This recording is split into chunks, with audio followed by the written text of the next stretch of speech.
Hello बच्चों, तो स्वागत है आप सभी को फिर से मेरे एक नए वीडियो में। तो आज हम लोग देखने वाले हैं ट्वेल्थ केमिस्ट्री के मोस्ट वीवीआई ऑब्जेक्टिव क्वेश्चन को। तो चलिए देखते हैं और स्टार्ट करेंगे। सभी क्वेश्चन को और सभी ऑप्शन को हम लोग अच्छी तरह से समझेंगे। तो देखिए फर्स्ट नंबर हमारा क्वेश्चन क्या है, निम्नलिखित में। यहाँ पर देखिए हम थोड़ा सा कलर को चेंज कर लेते हैं कि यहाँ पर क्वेश्चन है हमारा, निम्नलिखित में कौन बिलियन में विद्युत का संचालन करता है। तो बिलियन में विद्युत का संचालन कौन करता है, तो वो करता है वैद्युत अपघट्य। और चलिए अब हम लोग ऑप्शन को समझेंगे। यहाँ पर देखिए वैद्युत अपघट्य क्या होता है, तो ऐसा यौगिक जो जल में घुलकर आयन में बदल जाता है। याद रखिएगा, ऐसा यौगिक जो जल में घुलकर आयन में बदल जाता है और विद्युत का संचालन करता है, उसे ही हम लोग वैद्युत अपघट्य कहते हैं। और इसका अगर आप लोग एग्जाम्पल चाहते हैं तो एग्जाम्पल देखिए, जैसे कि हमारा NaCl हो गया नमक, या फिर KCl हो गया, यह जो है यह विद्युत अपघट्य है। और विद्युत अनपघट्य क्या होता है, जो जल में घुलकर आयनित नहीं होता है। याद रखिएगा, जो जल में घुलकर आयनित नहीं होता है। ये तो आपको मालूम ही है कि यह शुद्ध जल है और तांबे के तार, इसमें तो हमारा कुछ नहीं है। देखिए यहाँ पर अगला नंबर क्वेश्चन क्या है, सेकंड नंबर क्वेश्चन कि हैबर की विधि से अमोनिया के निर्माण में निम्नलिखित में से कौन सा उत्प्रेरक उपयोग में लाया जाता है। हैबर की विधि में यहाँ पर अमोनिया के निर्माण के लिए कौन सा उत्प्रेरक का उपयोग किया जाता है। तो यहाँ पर देखिए हमारा ऑप्शन क्या है, लोहे का महीन पाउडर, मोलिब्डेनम का महीन पाउडर, निकेल का महीन पाउडर और प्लेटिनम का महीन पाउडर। देखिए सभी को हम लोग समझते हैं। जो लोहे का जो महीन पाउडर होता है, लोहे का महीन पाउडर हम इसलिए क्यों डालते हैं, हम इसका ही उपयोग करते हैं। और क्यों उपयोग करते हैं, तो यह जो है यह हैबर की विधि में जो N2 और H2 गैस जैसे होता है, उच्च दाब और ताप पर वह मिलती है। तो यह इसको रखने पर वह उस प्रक्रिया को वह बहुत ही आसान कर देता है, यह बहुत ही आसान कर देता है। और इसे जो लोहा का महीन पाउडर तेज करता है। याद रखिएगा। और जो मोलिब्डेनम है, मोलिब्डेनम सह उत्प्रेरक का कार्य करता है। हैबर विधि में अमोनिया के निर्माण के लिए मोलिब्डेनम जो है वह सह उत्प्रेरक का काम करता है। और निकेल जो है, निकेल और प्लेटिनम जो है वह किसी और चीज़ के हाइब्रिडाइजेशन के लिए, क्रियाओं के लिए उपयोग किया जाता है। तो यहाँ जो हमारा आंसर हो जाएगा लोहे के महीन पाउडर। अमोनिया को बनाने के लिए हम लोग लोहे को महीन पाउडर को डालते हैं ताकि वह ताप अधिक हो जाए और जल्दी से निष्कर्षण हो। निम्नलिखित में से किस धातु के निष्कर्षण के लिए साइनाइड विधि का उपयोग किया जाता है। अब देखिए यहाँ पर किस विधि के लिए साइनाइड विधि, तो देखिए साइनाइड विधि का जो है वह कीमती वस्तुओं के लिए, कीमती धातुओं को निकालने के लिए उपयोग किया जाता है। जैसे कि हमारा हो गया चांदी Ag, या फिर हमारा हो गया सोना जिसे हम लोग Au कहते हैं। याद रखिएगा, चांदी और सोना के लिए हम लोग साइनाइड विधि का उपयोग करते हैं। यहाँ पर तो सोना का नहीं दिया है, लेकिन ऑप्शन नंबर बी में देखिए यहाँ पर चांदी का दिया हुआ है, इसलिए हमारा ऑप्शन नंबर बी हो जाएगा। क्योंकि साइनाइड विधि के लिए हम लोग Ag यानी कि सिल्वर को बनाने के लिए उपयोग करते हैं साइनाइड विधि का। और देखिए निम्नलिखित में से किस में ऑक्सीजन की ऑक्सीकरण अवस्था +2 है। तो +2 ऑक्सीकरण अवस्था हमारा होता है F2O में, क्योंकि आपको मालूम होगा कि F का ऑक्सीकरण अवस्था -1 होता है, यहाँ पर 2 दिया हुआ है, इसलिए हम लोग यहाँ पर -2 लिख लेंगे। और ऑक्सीजन को भी ठीक उसी प्रकार से हमको करना होगा। तो हमारा जो ऑक्सीकरण अवस्था जो है, अवस्था +2 जो है वह F2 में ही आएगा। याद रखिएगा, F2 में ही। निम्नलिखित में कौन संक्रमण श्रेणी का सदस्य है। तो संक्रमण श्रेणी का सदस्य हमारा देखिए यहाँ पर कौन है, तो यह हो जाएगा हमारा निकेल हमारा संक्रमण श्रेणी का सदस्य है। क्यों, क्योंकि यह 3D श्रेणी होता है वो कहाँ से कहाँ होता है, तो वह होता है, याद रखिए 21 से लेकर 30 तक के हम लोग जो एलिमेंट्स होते हैं उसे ही हम लोग संक्रमण श्रेणी कहते हैं, या फिर 3D श्रेणी भी उसी को कहते हैं, 3D श्रेणी भी। और देखिए यहाँ पर जो एक्टिनियम है यानी कि ऑप्शन नंबर बी में, यह F ब्लॉक का सदस्य है, समझे। और यह जो कैडमियम है CD, यह अंतिम संक्रमण का सदस्य होता है, ये भी आप लोग याद रखेगा। और यह सोना जो है यह D ब्लॉक का सदस्य है, पर प्रथम संक्रमण नहीं है, ये भी आप लोग याद रखें। और यहाँ पर प्रथम संक्रमण श्रेणी का सदस्य पूछ रहा है, प्रथम संक्रमण श्रेणी का। तो चलिए और अगले नंबर हम लोग क्वेश्चन को देखते हैं। यहाँ पर हमारा आंसर क्या हो जाएगा, तो ये नंबर यानी कि निकेल हो जाएगा। सभी क्वेश्चनों को और ऑप्शनों को हम लोग एकदम अच्छी तरह से निकालते चलेंगे, और ताकि आपको अगर कहीं से भी क्वेश्चन पूछे तो आपको आसानी हो उसे बनाने में। निम्नलिखित में से कौन विनाइल हाइलाइट है? यहाँ पर देखिए, यहाँ पर पूछा जा रहा है कि विनाइल हाइलाइट कौन सा है। तो हमारा यहाँ पर विनाइल हाइलाइट क्या होगा? तो यहाँ पर हमारा विनाइल हाइलाइट हो जाएगा CH3 और बॉन्ड C और CH2। यह जो ऑप्शन नंबर बी हमारा है, ऑप्शन नंबर यहाँ पर जो बी, और यहाँ पर देखिए डी भी ठीक उसी प्रकार से है विनाइल हाइलाइट की तरह।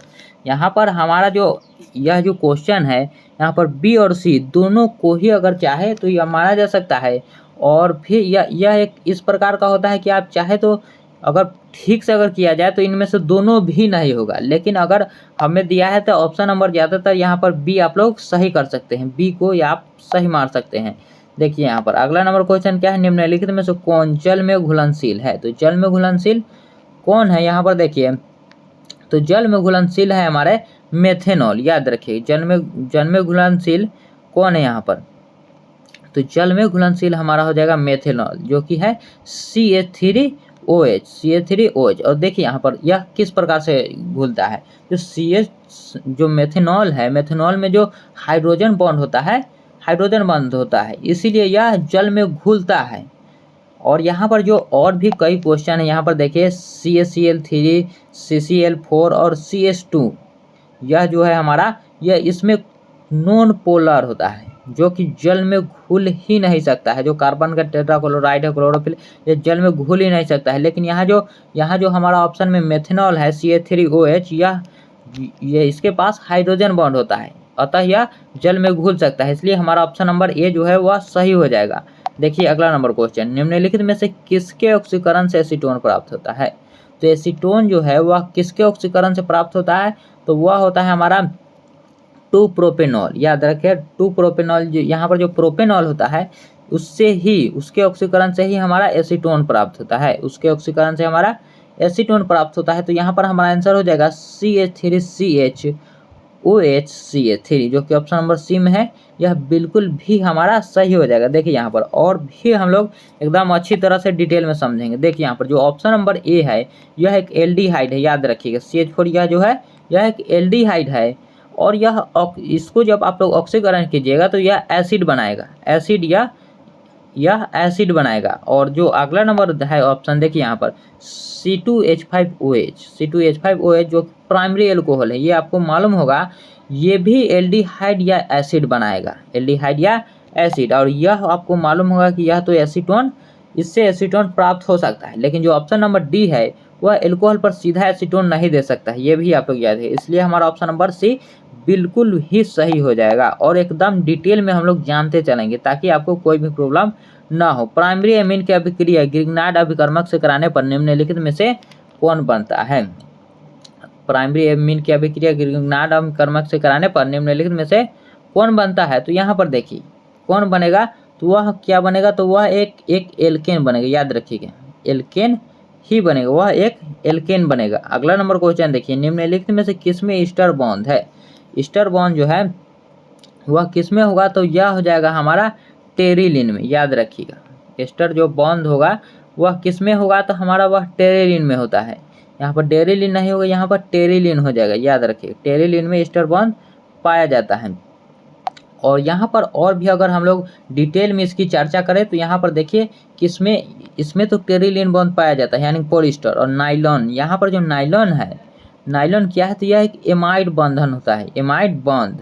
और टेफ्लॉन जो है, यहाँ पर टेफ्लॉन जो है वो फ्लोरोकार्बन का पॉलीमर है, ये भी आप लोग याद रखें, CF बंध वाले फ्लोरोकार्बन का पॉलीमर है। और बेकेलाइट के बारे में तो आपको मालूम होगा कि फॉर्मल्डिहाइड और फिनॉल से बना क्रॉस लिंक पॉलीमर है। तो हमारा यहाँ जो ऑप्शन है, ऑप्शन नंबर ए इस क्वेश्चन के अनुसार सही हो जाएगा। और मैं इसके साथ ऑप्शन की भी चर्चा इसलिए कर रहा हूँ ताकि अगर आपसे कोई भी क्वेश्चन पूछे तो आप लोग आसानी से उसका उत्तर दे सकते हैं। सैक्रिन है, तो सैक्रिन क्या है? तो सैक्रिन एक मीठा भी करता है। सैक्रिन क्या है? तो यह एक मीठा भी करता है। सैक्रिन जो होता है एक कृत्रिम शर्करा होता है, कृत्रिम शर्करा जो मधुमेह रोग होता है, मधुमेह रोगी जो होता है उनको दिया जाता है। यह चीनी से तो बहुत ज़्यादा मीठा होता है, लेकिन इसमें कैलोरी नहीं होता है, यह एक कैलोरी रहित है। याद रखें कैलोरी रहित। निम्नलिखित में से किसका उपयोग एंटासिड के रूप में होता है। तो एंटासिड के रूप में किसका होता है, तो वह होता है मैग्नीशियम हाइड्रोक्साइड का उपयोग। मैग्नीशियम हाइड्रोक्साइड का उपयोग हम लोग एंटासिड के रूप में करते हैं। एंटासिड के रूप में हम लोग किसका उपयोग करते हैं, तो एंटासिड के रूप में करते हैं हम लोग मैग्नीशियम हाइड्रोक्साइड का। और देखिए अगला नंबर क्वेश्चन है हमारा, और देखिए यहाँ पर इस ऑप्शन को भी हम लोग अच्छी तरह से करते हैं। जो फेनासेटिन है, फेनासेटिन यह करता है दर्दनाशक के रूप में, दर्दनाशक के रूप में काम करता है। पेनिसिलिन जो है वह एंटीबायोटिक में काम करता है। और जो सल्फानिलामाइड है यह जीवाणुरोधी दवा है, जीवाणुरोधक दवा है। एक धातु का रवाकरण हेक्सागोनल क्लोज पैक यानी कि एचसीपी संरचना होता है। तो धातु की कोऑर्डिनेशन संख्या, यहाँ पर एचसीपी में कोऑर्डिनेशन संख्या पूछ रहा है, एचसीपी का कोऑर्डिनेशन संख्या, तो यह आ जाएगा हमारा 12। और अगर इसमें हमसे कोऑर्डिनेशन संख्या न पूछे, अणुओं की संख्या यानी कि एटम्स नंबर अगर हमसे पूछ लिया जाए तो वह हो जाएगा 6, याद रखिएगा। लेकिन यहाँ पर पूछा जा रहा है क्या, तो कोऑर्डिनेशन संख्या, कोऑर्डिनेशन संख्या हमारा हो जाएगा 12, याद रखिए 12। यह जो होता है 12 अन्य से घिरा हुआ होता है। और निम्नलिखित में से किस धातु की समन्वयन संख्या 8 होती है, किस धातु की समन्वयन संख्या 8 होती है। तो यहाँ पर देखिए जो पोटेशियम है, पोटेशियम का जो समन्वयन संख्या होता है वो 8 होता है। पोटेशियम का समन्वयन संख्या 8 होता है। और निम्नलिखित में से कौन अक्रिस्टलीय ठोस है, तो अक्रिस्टलीय ठोस का क्या होता है, तो जिसकी कोई नियमित ज्यामितीय आकृति न हो तथा जिसे बराबर बराबर भागों में बांटा ना जा सके, जिसे बराबर बराबर भागों में बांटा ना जा सके। तो देखिए इसमें से अक्रिस्टल कौन है, तो अक्रिस्टल देखिए ग्रेफाइट तो क्रिस्टल है, और क्वार्ट्ज ग्लास जो है जो कि SiO2 है, यह एक अक्रिस्टल है, यह एक एमोर्फस है, याद रखिएगा एमोर्फस है यह।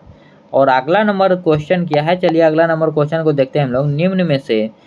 निम्न में से विलयन के लिए कौन अनुसंख्य गुण है, तो याद रखें 4 होता है अनुसंख्य गुणधर्म, सभी को हम लोग देख लेते हैं। तो वाष्प दाब का, यहाँ पर देखिए क्वथनांक का उन्नयन, हिमांक का उन्नमन, प्रासरणीय दाब और वाष्प दाब का अपेक्षिक उन्नमन, यह 4 जो है यह हमारा होता है अनुसंख्य गुणधर्म, अनुसंख्य गुणधर्म। तो इसमें से जो प्रासरण दाब है यह हमारा अनुसंख्य गुणधर्म है। और जो 3 शेष जो हमारा अनुसंख्य गुणधर्म है तो वह कौन है, तो हिमांक का उन्नमन, क्वथनांक का उन्नयन और यह हो जाएगा हमारा वाष्प दाब का अपेक्षिक अवनमन। यह 4 जो होते हैं यह हमारे अनुसंख्यक गुणधर्म होते हैं। और देखिए अगला नंबर क्वेश्चन क्या है, मानव रक्त का पीएच होता है। तो मानव रक्त का पीएच मान कितना होता है, 7.4, याद रखें 7.4 जो होता है वह मानव रक्त का पीएच मान होता है। और अगर इससे भी ज़्यादा आप लोग डिटेल में जानना चाहें तो देखिए मानव रक्त जो है वह क्षारीय थोड़ा सा होता है, जिसका पीएच जो होता है वो लगभग में होता है, यहाँ पर देखिए 7.35 से 7.45 के बीच होता है, 7.35 7.45, जिसे हम लोग लगभग में यहाँ पर 7.4 मानते हैं, 7.4 मान लेते हैं। और निम्न में से ताप द्वारा प्रभावित नहीं होती है, तो ताप द्वारा जो है वह कौन प्रभावित नहीं होता है, तो याद रखें वह मोलेलिटी, यानी कि मोललता जो है यह ताप द्वारा प्रभावित नहीं होता है। और जो मोल फ्रैक्शन होता है हमारा मोल प्रभाव, वो भी हमारा ताप द्वारा नहीं प्रभावित होता है। यहाँ पर देखिए अगला नंबर क्वेश्चन क्या है, निम्नलिखित जलीय घोल में किसका क्वथनांक अधिकतम होगा, किसका क्वथनांक जो है वह अधिकतम होगा। तो क्वथनांक हमारा इसमें से अधिकतम किसका है, देखिए यहाँ पर कि क्वथनांक अधिकतम इसमें से किसका हो जाएगा। तो यहाँ पर ऑप्शन नंबर ए है 1 मोलर का यानी कि NaOH और 0.1 मोलर Na2SO4 और 1.0 NH4NO3। तो यहाँ पर जो है वह कौन सा हमारा आंसर होगा, क्या KNO3 होगा, ABCD। आप लोग सभी क्वेश्चनों का आंसर आप लोग कमेंट में देते चलिएगा, तो देखिए यहाँ पर जो हमारा आंसर हो जाएगा, आंसर हमारा हो जाएगा यहाँ पर Na2SO4। और अगला नंबर क्वेश्चन देखिए, अगला नंबर क्वेश्चन है हमारा HCl और H2O के स्थिर क्वांथी मिश्रण में होगा, HCl और H2O के स्थिर क्वांथी मिश्रण में होगा तो वह होता है 22.2% HCl, 22.2% HCl। याद रखें जब HCl और पानी मिलाए जाते हैं यानी कि HCl और H2O, तब हमारा जो HCl होता है वह 22.2% होता है। और प्रसरणी दाब बढ़ता है, जब प्रसरणी दाब कब बढ़ता है? जब तापक्रम भी बढ़ता है, याद रखिएगा। जब ताप बढ़ेगा तो प्रसरण की क्रिया भी बढ़ती है, याद रखिएगा। तापक्रम बढ़ता है तब, याद रखिए, तापक्रम बढ़ेगा तब। इसे आप लोग इस प्रकार से भी लिख सकते, आपको मालूम होगा कि पाई बराबर हम लोग क्या लिखते हैं? N/V/RT, N/V/RT। यानी कि अगर हम लोग चाहें, हम लोग P बराबर क्या लिखते हैं आप लोग कमेंट में बताइए। P यानी कि यहाँ पर प्रेशर को बताया जा रहा है, प्रेशर को। P बराबर क्या होता है तो आप लोग कमेंट में बताइए, CRT। तो चलिए यहाँ पर अगला नंबर क्वेश्चन क्या है? निम्नलिखित में से द्वितीयक सेल कौन है? तो द्वितीयक सेल कौन है? द्वितीयक सेल क्या होता है? जिसे एक बार हम लोग चार्ज कर ले, फिर मतलब वो चार्जेबल हो, फिर से उसे हम लोग चार्ज कर सके, एक बार उसका इस्तेमाल करने के बाद भी फिर उसका इस्तेमाल कर सके। और यहाँ पर और जितने भी सेल हो वह सिर्फ एक बार ही हम लोग उसका इस्तेमाल कर सकते हैं, उसके बाद उसके ख़त्म हो जाने पर उसका इस्तेमाल हम लोग नहीं कर सकते हैं। और अगला नंबर क्वेश्चन है, किसी रासायनिक अभिक्रिया का वेग प्रभावित होता है। तो वेग प्रभावित कब होता है? तो याद रखिएगा, जब ताप से, दाब से, सांद्रता से, तनुता से। किससे होगा? तो यहाँ पर देखिए, यहाँ पर जो हमारा आंसर होगा, सबसे ज़्यादा तो प्रभावित हमारा ताप से होता है, सबसे ज़्यादा ताप से प्रभावित होता है। लेकिन ये भी याद रखिएगा कि दाब से भी प्रभावित होता है और सांद्रता से भी प्रभावित होता है। लेकिन यहाँ पर क्वेश्चन में ये पूछना चाहिए था कि मुख्यतः, यानी कि ज़्यादातर किससे होता है? तो यहाँ पर ताप हो जाता है। लेकिन यहाँ पर जिस प्रकार से है, वेग क्या है? किसी रासायनिक अभिक्रिया का वेग प्रभावित होता है। तो ऐसे में तो यह तीनों से होता है, याद रखिएगा, यह तीनों से ही यह प्रभावित होता है। लेकिन यहाँ पर उसे मुख्यतः पूछना चाहिए था, नहीं तो अगर ये पूछता कि नहीं होता है, यहाँ पर इसको ये पूछना चाहिए था कि किससे वेग प्रभावित नहीं होता है। तो नहीं होता है तनुता से, याद रखिएगा, क्योंकि तनुता जो है, तनुता वह ठीक उसका उल्टा होता है, क्योंकि उसकी तनुता जो है, उसकी सांद्रता जो है वह कम होता है। और ताप बढ़ाने से हमारा वेग जो है वह प्रभावित होता है और गति तेज हो जाती है। ये तीनों हमारा बढ़ाने के लिए होता है, लेकिन यह उसका उल्टा होता है। तो देख लीजिएगा आप लोग, जिस प्रकार से क्वेश्चन आपको मिले उस प्रकार से आपको आंसर देना है।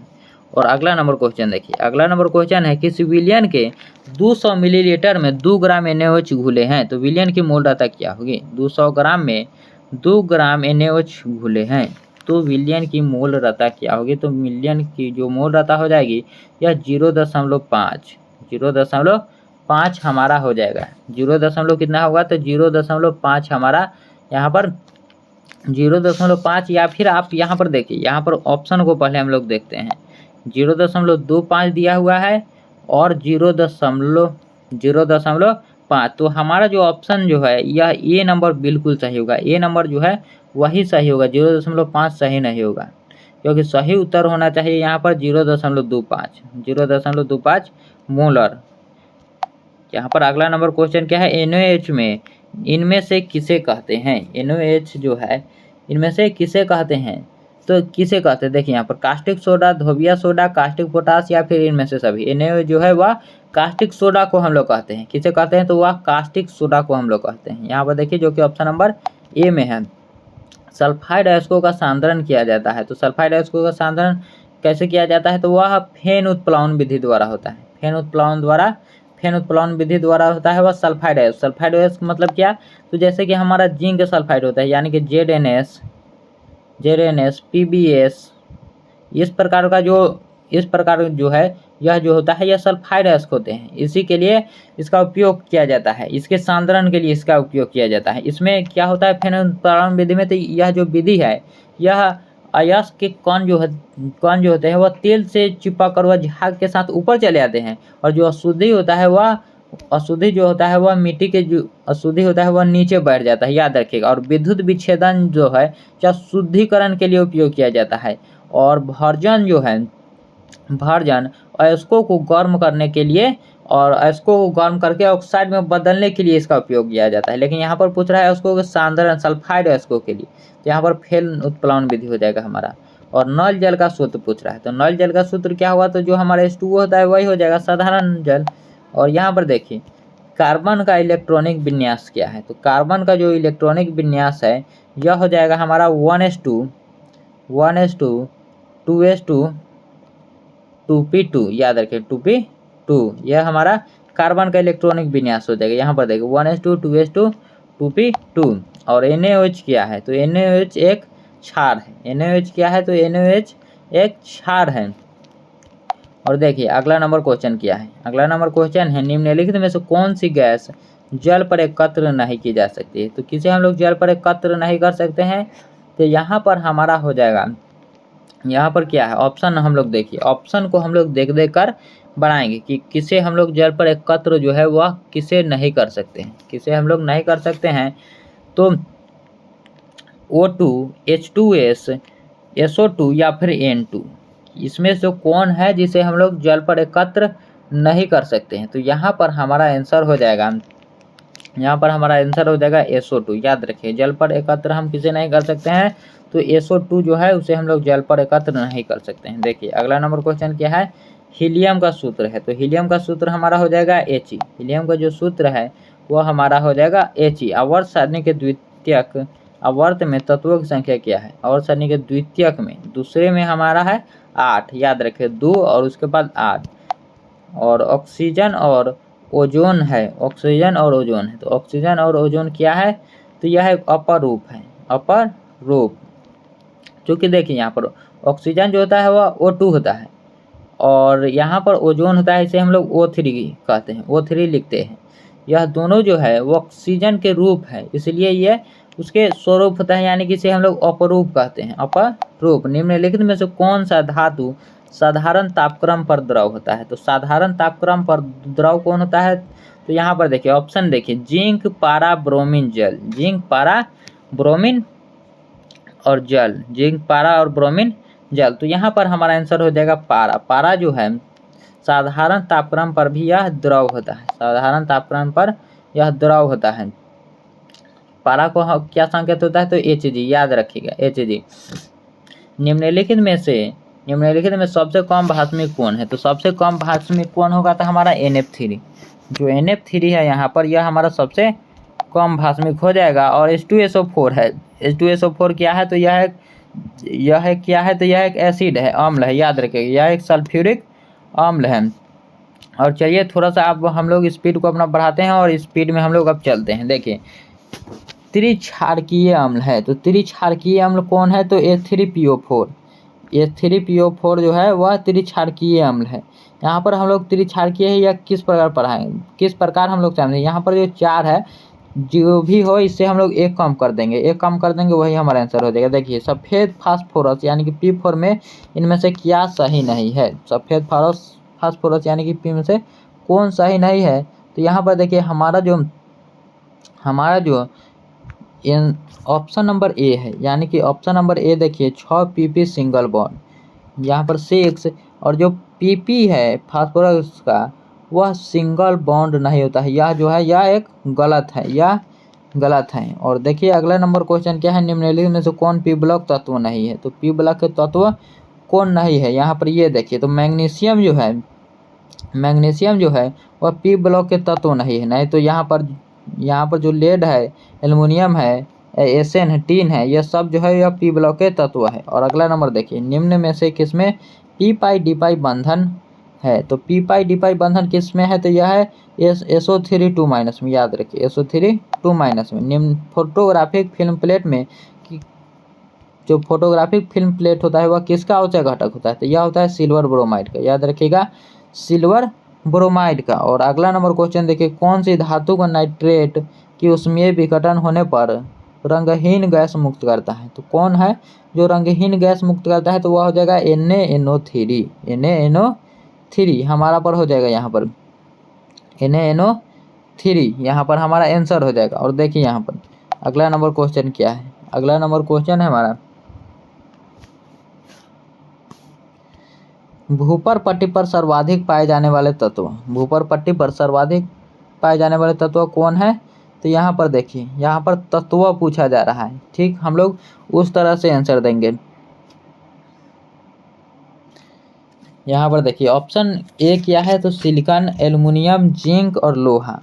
तो यह जो है यह आपने 10th में भी पढ़ा होगा, ये आपको याद होगा कि यह आपने 10th में भी पढ़ा होगा। और बताइए कि इसका जो आंसर है तो वह क्या होगा, तो इसका आंसर जो हो जाएगा यह हमारा एल्युमिनियम हो जाएगा। भार अनुसार जो पाए जाने वाले तत्व है, इसका आंसर हमारा क्या होगा, क्या हो जाएगा, तो यह हम इसका आंसर जो हो जाएगा हमारा, इसका आंसर हमारा क्या होगा, तो यह हो जाएगा, इसका आंसर हमारा होगा एल्युमिनियम, याद रखिएगा एल्युमिनियम।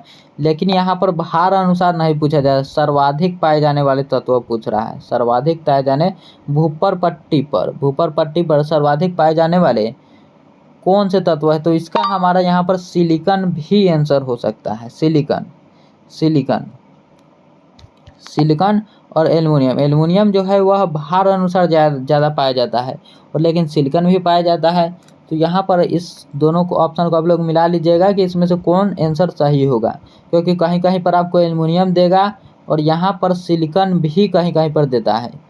तो यहाँ पर जो और सबसे ऊपर माना जाता है उसे ऑक्सीजन को माना जाता है, ये भी आप लोग याद रखिएगा। तो चलिए अगले नंबर क्वेश्चन को हम लोग देखते हैं। निम्न में से कौन क्षारीय भूमि तत्व है? क्षारीय भूमि तत्व कौन है, तो वह है सोडियम। सोडियम जो है वह क्षारीय भूमि तत्व है। जटिल यौगिक CO, C2O4 के होल्ट y NH3 के होल्ट y के कितने संभव समावयव है? कितने संभव समावयव है, तो इसके कितने हो जाएंगे यहाँ पर, तो यहाँ पर जो हो जाएगा 2 हो जाएगा, याद रखिएगा।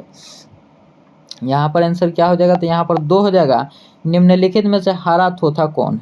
हरा थोथा है, तो हरा थोथा कौन है, तो हरा थोथा है हमारा FeSO4 × 7H2O, FeSO4 × 7H2O। और यहाँ पर जो CuSO4 5H2O है, इससे भी बार बार पूछता है, तो इसे हम लोग क्या कहते हैं, तो इसे हम लोग कहते हैं नीला थोथा, याद रखिएगा नीला थोथा, इसे हम लोग नीला थोथा कहते हैं।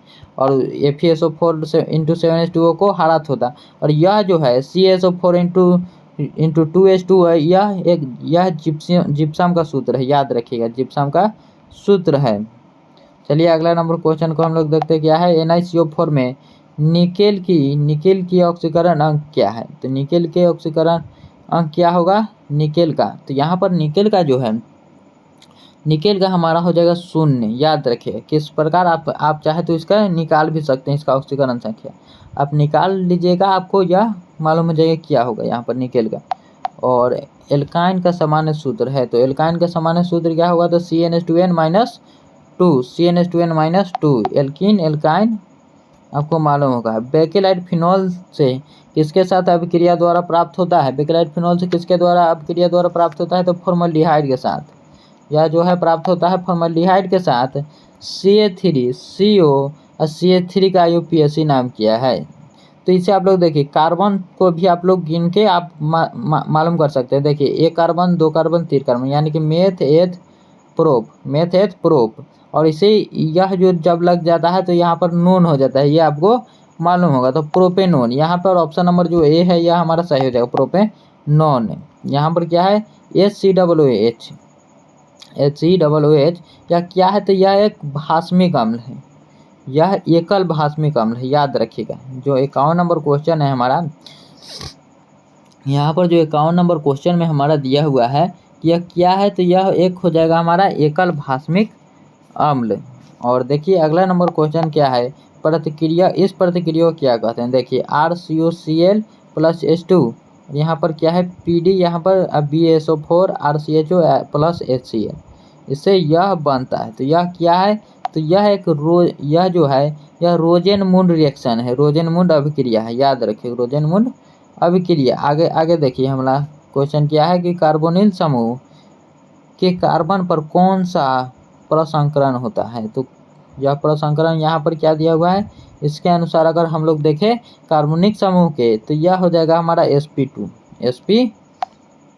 ऑयल ऑफ मिराबेन कहलाती है। तो ऑयल ऑफ मिराबेन किसे कहते हैं हम लोग, तो देखिए यहाँ पर ऑयल ऑफ मिराबेन जो है, मिराबेन या किसे कहते हैं हम लोग, बेंजीन को, काटियस अभिक्रिया को, नाइट्रोबेंजीन को, या फिर फिनॉल को। तो देखिए यह हम लोग कहते हैं नाइट्रोबेंजीन को। सभी आंसर हम लोग सही लगाते चलेंगे ताकि आपको कोई भी प्रॉब्लम ना हो। निम्न में से कौन सा प्रबल क्षार है, तो प्रबल क्षार हमारा कौन हो जाएगा, यहाँ पर देखिए बेंजीन एमीन। यहाँ पर क्या क्वेश्चन ऑप्शन है, देखिए यहाँ पर बेंजीन, एनिलीन, एसिटामाइड या फिर कोई नहीं। तो देखिए यहाँ पर जो हमारा 58 नंबर क्वेश्चन है, प्रबल क्षार पूछ रहा है यहाँ पर। देखिए तो इसमें जो प्रबल क्षार है, प्रबल क्षार, तो यहाँ पर बेंजीन एमीन लगा सकते हैं हम लोग चाहे तो बेंजीन एमीन लगा सकते हैं। और एनिलीन में पाई बॉन्डों की संख्या है, तो एनिलीन में पाई बॉन्डों की संख्या कितना होगा, तो यह हो जाएगा हमारा 3। याद रखें एनिलीन में जो है वह पाई बॉन्डों की संख्या जो है यह हमारा हो जाएगा 3। और देखिए C2H5NH2 का यूपीएससी नाम है, C2H5NH2 का क्या नाम है। तो यहाँ पर देखिए इसे हम लोग किस प्रकार देखेंगे। देखिए यहाँ पर जो कार्बन है देखिए यहाँ पर कार्बन है, तो इसे हम लोग कैसे पढ़ते हैं, तो मेथ एथ, यहाँ पर 2 कार्बन है यानी कि मेथ एथ यहाँ पर दिया हुआ है एमीन, यानी कि हमारा क्या हो जाएगा एथनामीन। और NH3 में N का संकरण है, NH3 में N का संकरण क्या है, तो यह sp3 है, याद रखिएगा sp3 हो जाएगा। कौन अत्यधिक क्षारीय है, तो देखिए यहाँ पर अत्यधिक क्षारीय यहाँ पर कौन है, तो यह हो जाएगा हमारा CH3 के होल टॉय और NH, यह जो है सोडियम मेथाइलेमिन, यह हमारा हो जाएगा अत्यधिक क्षारीय यहाँ पर हो जाएगा। प्राकृतिक बहुलक कौन है, तो चलिए प्राकृतिक बहुलक हमारा हो जाएगा यहाँ पर, प्राकृतिक बहुलक जो है हमारा यहाँ पर हो जाएगा रबर और क्षीर। रबर क्षीर जो है यह प्राकृतिक बहुलक हो जाएगा। और अगला नंबर क्वेश्चन क्या है कि पॉलीमर बनाने की सबसे छोटी इकाई है, तो पॉलीमर बनाने की सबसे छोटी इकाई है हमारा मोनोमर। और निम्न में से कौन सा प्राकृतिक बहुलक है, तो प्राकृतिक बहुलक क्या है, तो वह है प्रोटीन। याद रखें प्रोटीन जो है वह प्राकृतिक बहुलक है, क्षारीय अमीनो अम्ल का उदाहरण है। तो क्षारीय अमीनो अम्ल का उदाहरण क्या है, तो वह है हिस्टेडीन। हिस्टेडाइन जो है यह क्षारीय अमीनो अम्ल का उदाहरण है। निम्न में से किस एंजाइम द्वारा प्रोटीन का पाचन होता है, तो प्रोटीन का पाचन जो होता है, प्रोटीन का पाचन वह होता है हमारा पेप्टाइडस द्वारा। पेप्टाइडस द्वारा हमारा होता है प्रोटीन का पाचन। यहाँ पर देखिए ऑप्शन नंबर डी में जो है हमारा, ऑप्शन नंबर डी में है हमारा कि प्रोटीन का जो पाचन है वह किसके द्वारा होता है, तो यह होता है हमारा पेप्टाइडस द्वारा। और अगला नंबर क्वेश्चन, और अगर आप लोग चाहें तो यहाँ पर देखिए यह जो है टाइलिन जो है यह कार्बोहाइड्रेट पाचन का काम करता है, और लाइपेज जो है यह वसा पाचन का काम करता है, और जाइमेज जो है यह एल्कोहल किण्वन का काम करता है, समझे। और पेप्टाइडस जो है यह जो है एंजाइम द्वारा प्रोटीन का पाचन होता है। और एस्कॉर्बिक अम्ल है, तो एस्कॉर्बिक अम्ल क्या है, तो यह एक विटामिन है। एस्कॉर्बिक अम्ल जो है यह विटामिन सी का नाम है, याद रखिए विटामिन सी का नाम है एस्कॉर्बिक अम्ल, जो कि हमारा ऑप्शन नंबर ए है, ये हमारा सही हो जाएगा। और देखिए यहाँ पर अगला नंबर क्वेश्चन है कि औषधि जो दर्द निवारण का कार्य करती है कहलाती है दर्द निवारण। तो दर्द निवारण का जो करता है वह उसे क्या कहते हैं हम लोग, तो पीराहारी कहते हैं उसे हम लोग, पीराहारी, जिसे हम लोग इंग्लिश में एनाल्जेसिक कहते हैं। याद रखेंगे एनाल्जेसिक। जैसे कि हमारे पास दवा होता है एक पैरासीटामोल, यह भी एक दर्द निवारण दवा ही है, याद है पैरासीटामोल जो है। और यहाँ पर देखिए जो ज्वरनाशी है ये, इसे हम लोग बुखार को कम करने के लिए उपयोग करते हैं, बुखार के लिए। और जो प्रतिजैविक है इसे हम लोग बैक्टीरिया के लिए उपयोग करते हैं, बैक्टीरिया का नाश करने के लिए। और यह जो है हमारा प्रतिरोधी जो है वह रोग प्रतिरोधक के लिए उपयोग करते हैं। यहाँ पर जो पूछ रहा है औषधि दर्द निवारण के लिए, तो यह हमारा हो जाएगा पीराहारी, जो कि ऑप्शन नंबर बी में है। और देखिए हमारा निम्न में से किस में मैग्नीशियम पाया जाता है, तो मैग्नीशियम किस में पाया जाता है, तो यह पाया जाता है हमारा क्लोरोफिल में। मैग्नीशियम किस में पाया जाता है, तो क्लोरोफिल में। और चलिए इस वीडियो को अब हम लोग समाप्त करते हैं। यह वीडियो आपको कैसा लगा कमेंट में ज़रूर बताइएगा, और इस वीडियो को आप लोग लाइक ज़रूर एक बार कर दीजिएगा, लाइक कर दीजिएगा। तो चलिए अब फिर मिलते हैं हम लोग अगले